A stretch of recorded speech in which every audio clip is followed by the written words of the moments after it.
কৃষ্ণৰ চৰণে সদা নিম যোগ মন। পৰম ব্ৰহ্ম ভগৱন্তৰ শ্ৰীচৰণত শতকোটি প্ৰণিপাত জনাইছোঁ। আপোনা হব ভক্তপান বৈষ্ণৱবৃন্দ, আপোনা হবৰ চৰণতো আমি শতকোটি প্ৰণিপাত জনাইছোঁ। দোহাৰৰ শিল্পীসকললৈ আমাৰ শ্ৰদ্ধা আৰু সেৱা জনাইছোঁ।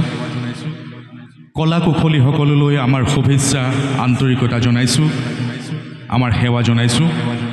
সকলোৰে আশীৰ্বাদ লৈ আপোনালোকে জানে যে আমাৰ এই গাঁৱৰ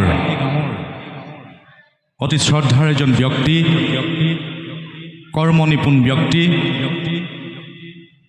প্ৰয়াত জীয়ন শইকীয়াদেৱৰ সোঁৱৰণত তেখেতৰ পৰিয়ালবৰ্গই ভগৱন্তৰ এভাগী ভাওনা আপোনালোকৰ আগলৈ আগবঢ়োৱাৰ পৰিকল্পনাৰে দিনৰ ভাগৰ কাৰ্যসূচী ইতিমধ্যে সমাপ্ত হৈ গৈছে আৰু গধূলিলৈ চেমনীয়া শিল্পীসকলক লৈ আপোনালোকৰ আগত গুৰুজনাৰ অনন্য সৃষ্টি ভাওনা ভাগি আগবঢ়োৱাৰ প্ৰয়াস কৰিছে।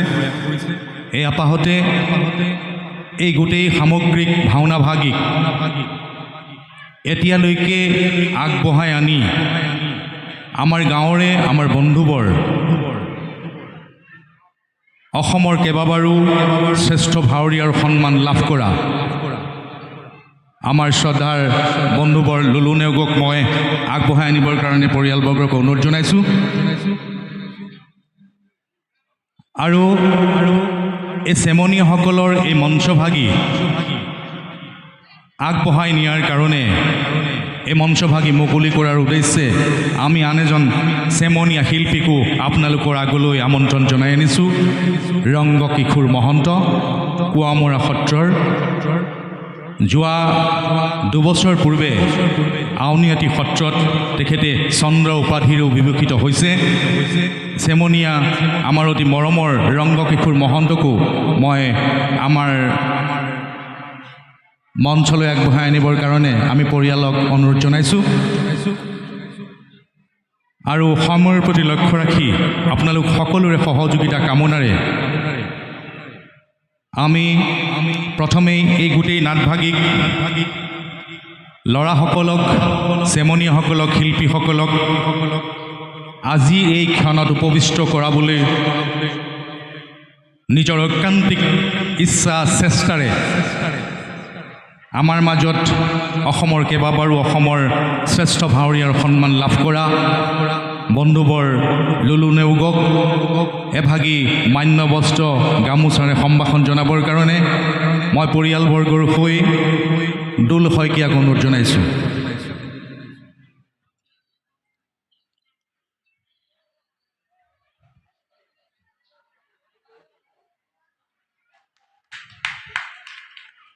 আৰু তেখেতক এভাগী চেলেঙেৰে সম্ভাষণ জনাবৰ কাৰণে পৰিয়ালৰ হৈ আমাৰ জ্যেষ্ঠ শ্ৰদ্ধাৰ পৰেশ শইকীয়াদেৱক আমি অনুৰোধ জনাইছোঁ।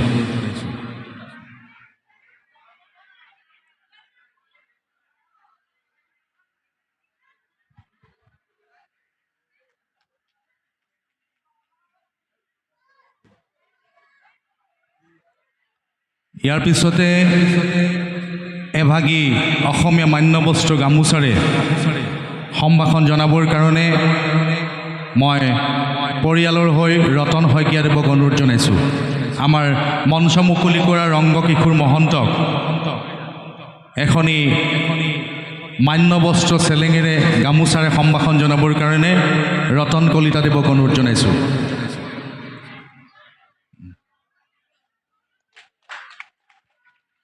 আৰু তেখেতক আমাৰ আজিৰ পৰিচালক বুলি আমি ভাবিছোঁ, যিহেতু গোটেই সামগ্ৰিক নাটভাগী তেখেতৰ ঐকান্তিক প্ৰচেষ্টাতে আপোনালোকৰ আগত পৰিৱেশন হ'বলৈ গৈছে আমাৰ শ্ৰদ্ধাৰ লুলু নেওগকো এখনি মান্যবস্ত্ৰ চেলেঙেৰে সম্ভাষণ জনাবৰ কাৰণে আমাৰ শ্ৰদ্ধাৰ পৰেশ শইকীয়াদেৱক অনুৰোধ জনাইছোঁ।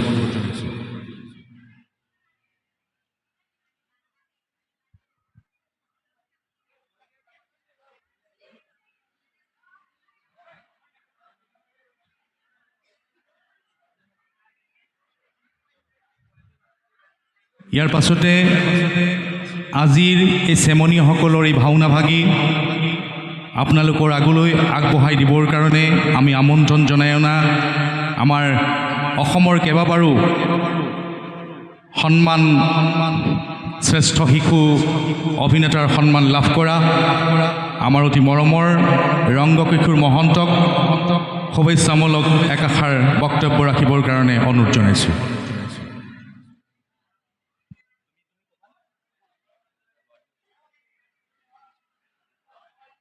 কৃষ্ণ জয় জয়তে মই সন্মুখত থকা গুৰু আসনক লক্ষ্য কৰি সহস্ৰ কোটি প্ৰণিপাত নিবেদন কৰিছোঁ আৰু যিজনা মহান গুৰুৰ বাবে আজি আমি এই জন্মে জন্মান্তৰৰ সেৱাৰ থলী নামঘৰত আমি উপবিষ্ট হৈ একগোট হৈছোঁ।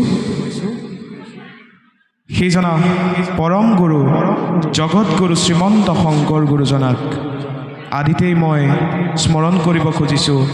তেৰাৰ পৰম শিষ্য বৰহাৰ শ্ৰী শ্ৰী মাধৱ পুৰুষৰ এফাকি ঘোষাৰে। কৃষ্ণ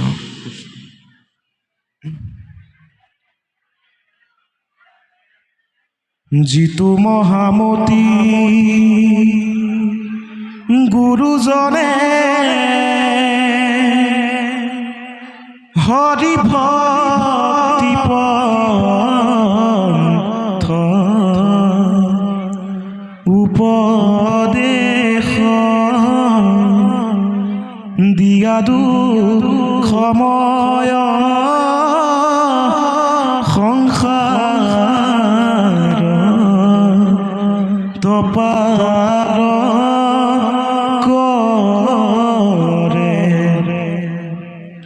হেনয় কৃপালু গুৰু ঋণ খুজি প্ৰতি জানানিস্থ অন্যত্ৰ উপায় নাহি জ্বলিত পৰে ৰাম অন্যত্ৰ উপায় নাহি জ্বলিত পৰে। কৃষ্ণ কৃষ্ণ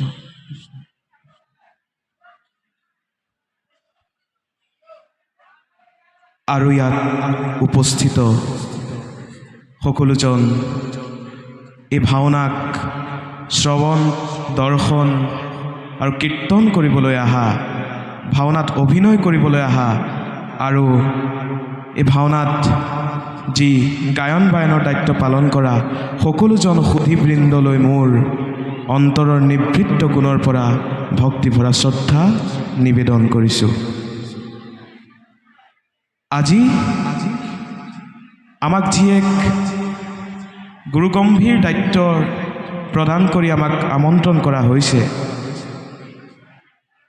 সেই কথা আমি প্ৰথমবাৰ জানিবলৈ পাই অন্তৰত বহুতো ভয় শংকা আহিছিল। কাৰণ এই গুৰু আসনৰ সন্মুখত আপোনালোকৰ দৰে সুধীবৃন্দৰ আগত কিবা ক'ব পৰা ধৃষ্টতা আমাৰ নাই আৰু আমি এই গুৰু দায়িত্বৰ বাবে আমি যোগ্যও নহয়। তথাপিতো আপোনাসৱৰ আদেশক শিৰোগত কৰি আৰু আপোনাসৱৰ আশীষ কামনা কৰি মই আজি এক শুভেচ্ছামূলক বাৰ্তা দিবলৈ আপোনালোকৰ মাজলৈ আহিছোঁ। ভাওনা উদ্বোধন আচলতে গায়ন বায়নেই কৰে। গুৰুজনাই গায়ন বায়ন সৃষ্টি কৰিছিল ভাওনা উদ্বোধন কৰিবলৈ। গতিকে ভাওনাক উদ্বোধন কোনো মানুহে এনেদৰে কৰিব নোৱাৰে। মই মাত্ৰ এক শুভেচ্ছামূলক বাৰ্তাহে দিবলৈ আহিছোঁ। এই মহাপুৰুষ শ্ৰীমন্ত শংকৰ গুৰুজনাৰ যি সৃষ্টি ভাওনা, এই ভাওনা হৈছে কৃষ্ণ ভক্তিৰ এক উৎকৃষ্ট নিদৰ্শন। অৰ্থাৎ আমি যদি শুদ্ধভাৱে ভাওনা কৰিব পাৰোঁ, আমি স্বয়ং কৃষ্ণকেই লাভ কৰিব পাৰিম। ভাওনা শব্দটো আচলতে ভাৱনা শব্দৰ পৰা আহিছে। ভাৱনা অৰ্থাৎ কৃষ্ণৰ ভাৱনা। যদি আমি শুদ্ধভাৱে আমি কৃষ্ণ ভাৱনা কৰিব পাৰোঁ, তেন্তে আমি স্বয়ং কৃষ্ণকেই লাভ কৰিব পাৰিম। ইয়াৰ জ্বলন্ত উদাহৰণ হৈছে দ্বাপৰ যুগৰ গোপীসকল। যেতিয়া গোপীসকলৰ মনত অহংকাৰে ঠাই পাইছিল, সেই সময়ত কৃষ্ণই তেওঁলোকৰ অহংকাৰ চূৰ্ণ কৰিবৰ বাবে অন্তৰ্ধান হৈছিল। আৰু তেতিয়া গোপীসকলে কৃষ্ণক পুনৰ লাভ কৰিবৰ বাবে কৃষ্ণ ভাৱনা কৰিছিল। অৰ্থাৎ কোনো এগৰাকী গোপীয়ে যদি কৃষ্ণৰ ভাও দি দধি চুৰ কৰি খাইছিল আৰু এগৰাকী গোপীয়ে যশোদা হৈ কৃষ্ণক খেদি ফুৰিছিল, তেনেধৰণে তেওঁলোকে ভাওনা কৰাৰ ফলত কৃষ্ণ পুনৰ আহিলে, কৃষ্ণক পুনৰ তেওঁলোকে লাভ কৰিলে। এই ভাওনা সদৌ প্ৰথমে কৰিছিল সত্য যুগত প্ৰহ্লাদে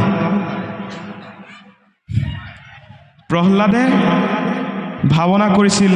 অৰ্থাৎ কৃষ্ণ কথা ভাবি ভাবি প্ৰহ্লাদে হাঁহিছিল, কৃষ্ণ কথা ভাবি ভাবি প্ৰহ্লাদে কান্দিছিল, কৃষ্ণৰ অভিনয় কৰিছিল। অৰ্থাৎ কৃষ্ণ ভাৱনাত নিজকে বিলীন কৰিছিল। সেইবাবেই প্ৰহ্লাদে কৃষ্ণক লাভ কৰিব পাৰিছিল। গতিকে আজিয়ে আমি ভাওনা শ্ৰৱণ কীৰ্তন কৰাৰ ফলত আমি যদি শুদ্ধভাৱে ইয়াক শুদ্ধ ভক্তিৰে যদি কৰিব পাৰোঁ, আমি স্বয়ং কৃষ্ণক লাভ কৰিব পাৰিম। আজি এই যি ভাওনা আপোনালোকৰ সন্মুখত মঞ্চস্থ হ'ব, আমাৰ দৰে চেমনীয়াসকলে যি এই ভাওনা আজি পৰিৱেশন কৰিব, মোৰ বিশ্বাস যে এই ভাওনাৰ এক সুবাৰ্তা সকলোকে দিব, সকলোকে একতাৰ এনাজৰীৰে বান্ধিব আৰু সকলোৰে মনত এক আধ্যাত্মিক চেতনা জাগ্ৰত কৰিব। এই নৃসিংহ অৱতাৰ ভাওনাভাগী ভগৱন্ত পুৰুষৰ এক অন্যতম অৱতাৰ যি নৃসিংহ অৱতাৰ, সেই ভাওনাভাগী আজি মঞ্চস্থ হ'ব। সেই ভাওনাৰ দ্বাৰা আমি দেখিবলৈ পাম প্ৰহ্লাদৰ কৃষ্ণ ভক্তিৰ তাৎপৰ্য, প্ৰহ্লাদে কিদৰে কৃষ্ণ ভক্তি কৰিছিল, কৃষ্ণ ভাৱনা কৰিছিল, সেই সকলো আমি দেখিবলৈ পাম। গতিকে নিশ্চয়কৈ এই আমাক এক সুন্দৰ আৰু এক শিক্ষা দিব। সদৌ শেষত মই এক সংলাপ প্ৰক্ষেপণ কৰিবলৈ আগবাঢ়িছোঁ, যি সংলাপ মহাকাব্য মহাভাৰতৰ আধাৰত ৰচিত হোৱা পাপৰি কবি গণেশ গগৈদেৱৰ নাট্যৰূপৰ শকুনিৰ প্ৰতিশোধ নামৰ নাটভাগীৰ দুৰ্যোধন আৰু কৰ্ণৰ চৰিত্ৰৰ সংলাপ। যি দুৰ্যোধন চৰিত্ৰৰ সংলাপ মোক আমন্ত্ৰণ কৰা মোৰ গুৰু লুলু নেওগ খুৰাই মই সৰুতেই মোক শিকাইছিল কেনেদৰে দুৰ্যোধনৰ অভিনয় কৰিব লাগে। তাৰেই মই দুটিমান সংলাপ গাবলৈ চেষ্টা কৰিম। গতিকে কিবা যদি ভুল ভ্ৰান্তি ৰৈ যায় আপোনাক সবে যাতে মাৰ্জনাৰ দৃষ্টিৰে চায়, সেয়েহে আপোনাক সবৰ শ্ৰীচৰণত মই মোক ৰক্ষা কৰি ওচৰৰে এই প্ৰাৰ্থনা নিবেদন কৰিছোঁ আৰু মই সংলাপ প্ৰক্ষেপণ কৰিবলৈ আগবাঢ়িছোঁ। যেতিয়া দুৰ্যোধনে কৰ্ণক সেনাপতি পদত বৰণ কৰিছিল আৰু কৰ্ণৰ নেতৃত্বত হোৱা যুদ্ধত কৌৰৱ পৰাস্ত হৈছিল, তেতিয়া দুৰ্যোধনৰ মনত কৰ্ণলৈ খুব খং উঠিছিল। সেই দৃশ্যৰ সংলাপ কৰ্ণক তুচ্ছ তাচ্ছিল্য কৰে দুৰ্যোধনে। সেই দৃশ্যৰে দুটিমান সংলাপ মই আপোনাৰ খবৰ আগত প্ৰক্ষেপণ কৰিবলৈ লৈছোঁ।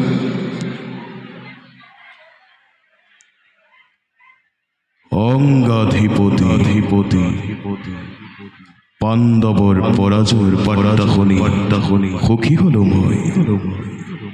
সখা, তিৰস্কাৰ নকৰিবা সখা, তিৰস্কাৰ কৰা নাই মহাৰাজ, তোমাৰ গুণানুকীৰ্তন কৰিছোঁ। সখা, কি কৰ্ণ এতিয়াও জীয়াই আছে? সখা, কৰ্ণ এতিয়াও জীয়াই আছে, কৰ্ণ এতিয়াও জীয়াই আছে। এটা সামান্য কুৰু সেনায়ো পলৰীয়া হৈ প্ৰাণ ধাৰণ কৰিবলৈ লাজ পাই অংগৰাজ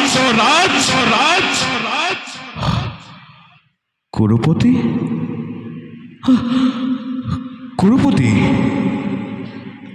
ই আজি আপোনাৰ কেনে ব্যৱহাৰ? কৌৰৱৰ শ্ৰেষ্ঠ সেনাপতি বীৰ অগ্ৰগণী মহাৰথী কৰ্ণৰ এই অযোগ্য ব্যৱহাৰ কৌৰৱেশ্বৰ কৰ্ণক আৰু অধৈৰ্য কৰি নতুলিবা, কৰ্ণক আৰু ক্ষেপ্ত নকৰিবা। ভ্ৰকুটি দেখুৱাবলৈ তুমি মোক নাৰীজ্ঞান কৰিছা নেকি মহাৰাজ? জানো ৰমণী নোহোৱা তুমি বীৰ প্ৰচণ্ড প্ৰতাপী, অসীম ঐশ্বৰ্যশালী তুমি কুৰুপতি। সত্য কথা, নিসহায় নিৰ্ধনী কৰ্ণক অযাচিতে কৰিছিলা অংগদেশ দান,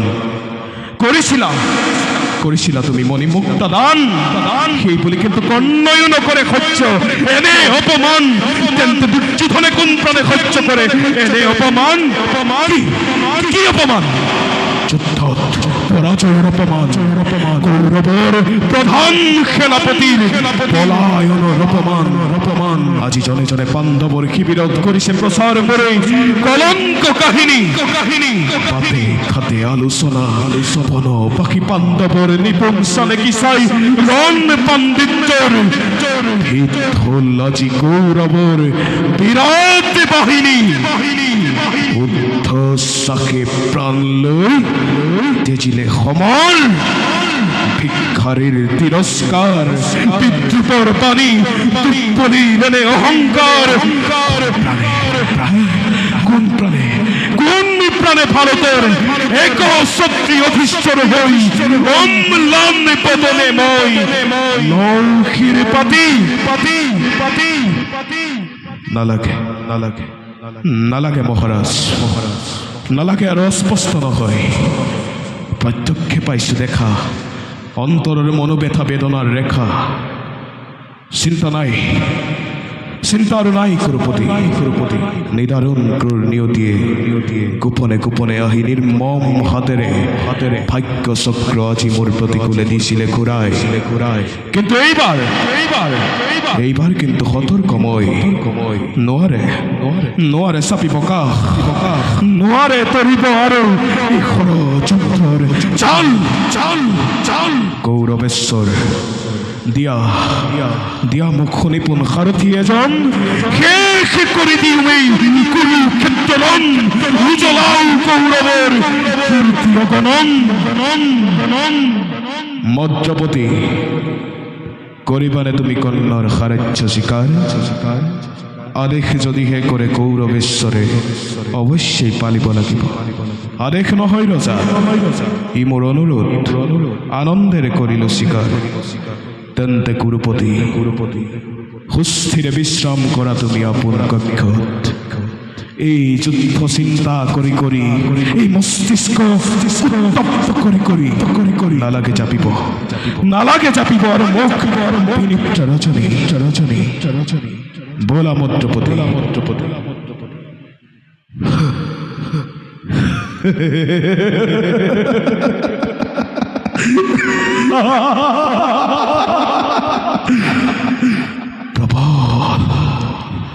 প্রবল বেগেরে আজি ধুমুহা বলিব বাধা দিবর শক্তি নাই বংশ পাণ্ডবর বাধা দিবর শক্তি নাই বংশ পাণ্ডবর ধন্যবাদ কৃষ্ণ। এই শুভক্ষণৰ শুভ লগনত আমি পুনৰবাৰ আমাৰ অতি মৰমৰ ৰংগ কিশোৰ মহন্তলৈ ধন্যবাদ জ্ঞাপন কৰিছোঁ। সমস্ত হলগুৰিবাসী ৰাইজৰ হৈ আমি সকলোৱে এটা হাত চাপৰি মাৰি তেওঁক অনাগত সময় যাতে আৰু উজ্জ্বল হৈ আহে তাৰে কামনা কৰিছোঁ। আৰু আনজন আমাৰ বন্ধুবৰ শ্ৰদ্ধাৰ লুলু নেওগ যিজনৰ ঐকান্তিক প্ৰচেষ্টাত আমি আচলতে আজি ভাইটিক ইয়াত পালোঁ, আমিও গৌৰৱবোধ কৰিছোঁ। পুনৰবাৰ সেয়েহে আমি লুলু নেওগলৈও ধন্যবাদ আৰু কৃতজ্ঞতা জনাইছোঁ। আৰু পৰৱৰ্তী কাৰ্যসূচী আগবঢ়াই নিবৰ কাৰণে আমি আমাৰ শ্ৰদ্ধাৰ শিল্পীসকলক অনুৰোধ জনাইছোঁ। আৰু আপোনালোকক যদি আপোনালোকৰ আসন বাসন দিওঁতে কিবা ভুল ভ্ৰান্তি হৈছে, এই পৰিয়ালে যেনেদৰে আপোনালোকক সেৱা কৰিব লাগিছিল তদ্ৰূপ যি ভুল ভ্ৰান্তি হয় আপোনালোকে ক্ষমা কৰিব। সকলোৰে চৰণত সমস্ত পৰিয়ালৰ হৈ আমি সেৱা জনাই এই কাৰ্যসূচী ইমানতে সামৰণি মাৰিছোঁ। কৃষ্ণ। শকুনিৰ প্ৰতিশোধ নাটকৰ এটি সংলাপ।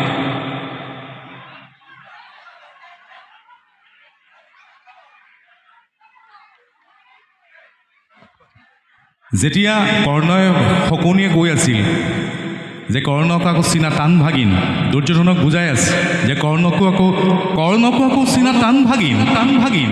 তেওঁ যদি পাণ্ডৱৰ পক্ষলৈ ইফাল সিফাল কৰে তেতিয়া এই অকণমান সংলাপটো কৈছোঁ, মই অনুৰোধ ৰক্ষা কৰিছোঁ। আৰু সময় হৈছে পৰৱৰ্তী কাৰ্যসূচীলৈ আমি আগবাঢ়ি যাম। তেতিয়া ক'ব তেতিয়া কক্ষচ্যুত হ'ব পাৰোঁ মামা এতিয়াও ম্লান নহে ধৰ্মৰ মহিমা এতিয়াও পুণ্যৱতী শ্যাম বসুন্ধৰা হ'ব পাৰোঁ সুত পুত্ৰ হ'ব পাৰোঁ বিশ্বৰস্পৃশ্য কিন্তু বন্ধু বুলি সখা বুলি যাক সাৱটি ধৰিছোঁ মামা। শত শত কুৰুক্ষেত্ৰ সহস্ৰ পাণ্ডৱ লক্ষ লক্ষ দৈৱকী নন্দনে নোৱাৰে ছিঙিবই ভাতৃত্বৰ দোল, নোৱাৰে ছিঙিবই বন্ধুত্বৰ দোল।